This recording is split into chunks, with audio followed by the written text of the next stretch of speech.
9 बजे की पहली ब्रेकिंग न्यूज आपको बता दें, दिल्ली में पीएम आवास पर बड़ी बैठक चल रही है। बैठक में पीएम मोदी और गृह मंत्री अमित शाह मौजूद हैं। अमित शाह छत्तीसगढ़ दौरे से लौटते ही सीधे पीएम आवास पहुंचे हैं। दिल्ली में शरद पवार के आवास पर एनसीपी की राष्ट्रीय कार्यकारिणी की आज बैठक हुई। बैठक के बाद शरद पवार ने कहा कि एनसीपी का अध्यक्ष मैं ही हूं। शरद पवार ने कहा कि उम्र 82 हो या 92 मायने नहीं रखती, पार्टी को आगे लेकर जाएंगे। कोई सीएम बनना चाहता है तो हमें कोई दिक्कत नहीं है। दिल्ली में एनसीपी की बैठक के बाद पीसी चाको ने कहा कि सरकार में शामिल होने वाले 2 सांसदों और 9 विधायकों को सस्पेंड कर दिया गया है। शरद पवार ने कहा कि मुझे खुशी है कि जिन लोगों को निष्कासित किया उनको छोड़कर बाकी अन्य लोग इतने कम समय में बैठक के लिए आए। हमारे सभी साथियों की मानसिकता पार्टी को मजबूती से आगे ले जाने की है।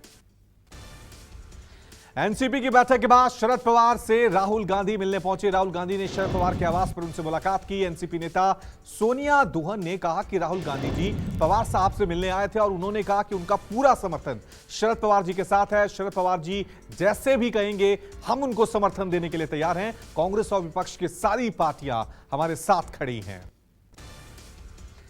दिल्ली में एनसीपी की कार्यकारिणी की बैठक के बीच अजीत पवार ने नरेंद्र राणे को एनसीपी का मुंबई कार्यकारी अध्यक्ष नियुक्त किया है।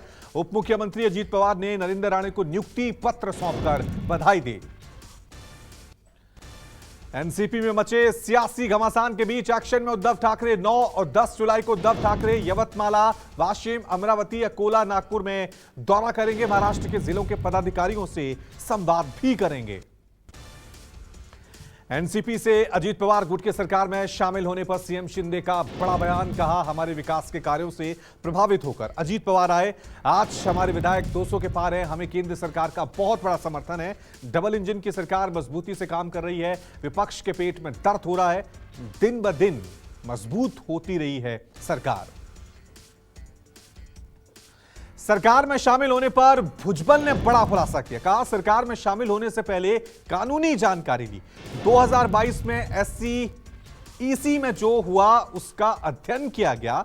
पूरा भरोसा होने के बाद ही सरकार में शामिल हुए हैं। कांग्रेस की बैठक के बाद सचिन पायलट का बड़ा बयान। कहा साथ लड़ेंगे और सरकार बनाएंगे। पूर्ण बहुमत से हम सरकार बनाएंगे। पार्टी जो जिम्मेदारी देगी उसे निभाएंगे। आला कमान ने मेरी बात मानी है।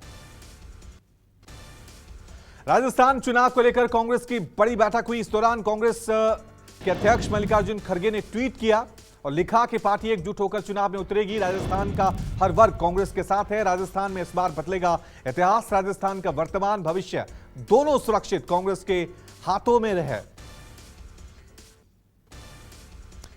बीजेपी नेताओं की गुवाहाटी में बड़ी बैठक हुई। 2024 लोकसभा चुनावों को लेकर बीजेपी की अहम बैठक। ईस्ट जोन के राष्ट्रीय महासचिव, सभी मोर्चों के अध्यक्ष और क्षेत्रीय नेताओं के संग यह बैठक हुई।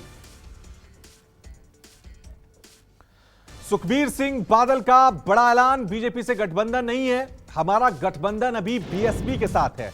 बीजेपी से गठबंधन सिर्फ मीडिया की खबरों में है। आज की बैठक वैट और पानी जैसे मुद्दों पर चर्चा के लिए थी। आरजेडी सुप्रीमो लालू यादव ने पीएम मोदी पर हमला बोला। कहा प्रधानमंत्री भ्रष्ट लोगों के संचालक हैं। सभी ने देखा मोदी जिसे भ्रष्ट कहते हैं वो महाराष्ट्र में मंत्री बना। लालू ने महागठबंधन से कम 300 सीटें आने की बात कही है।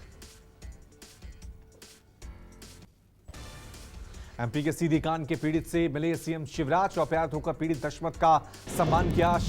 शॉल उड़ाकर सीएम ने दशमत को सुदामा बताया। कहा अब तुम मेरे दोस्त हो। सीएम ने दशरथ से माफी मांगी। कहा मन द्रवित है, दुखी है, मेरे लिए जनता ही भगवान है। दिल्ली शराब घोटाले में आरोपी दिल्ली के पूर्व डिप्टी सीएम मनीष सिसोदिया ने सुप्रीम कोर्ट में दाखिल की जमानत याचिका। सिसोदिया ने सीबीआई और ईडी दोनों मामलों में सुप्रीम कोर्ट में जमानत याचिका दाखिल की है। दिल्ली अध्यादेश के खिलाफ सड़कों पर आम आदमी पार्टी। आपने केंद्र के अध्यादेश के खिलाफ विरोध प्रदर्शन किया। आज से 13 जुलाई तक आप कार्यकर्ता दिल्ली के इलाकों में जाकर अध्यादेश की प्रतियां जलाएंगे। बंगाल चुनाव से पहले बमों का मिलना लगातार जारी है। मुर्शिदाबाद के खड़ग्राम इलाके में पुलिस ने 2 बैग बरामद किए। बमों से भरा बैग मिलने के बाद आसपास के इलाके को खाली कराया गया। बम निरोधक दस्ता भी मौके पर पहुंचा और पूरे इलाके की छानबीन की गई। केंद्रीय वित्त मंत्री निर्मला सीतारमण ने सार्वजनिक क्षेत्र के बैंकों के प्रमुखों के साथ समीक्षा बैठक की। बैठक दिल्ली में आयोजित हुई बैठक में बैंकों के संबंध में निर्मला सीतारमण ने जानकारी ली।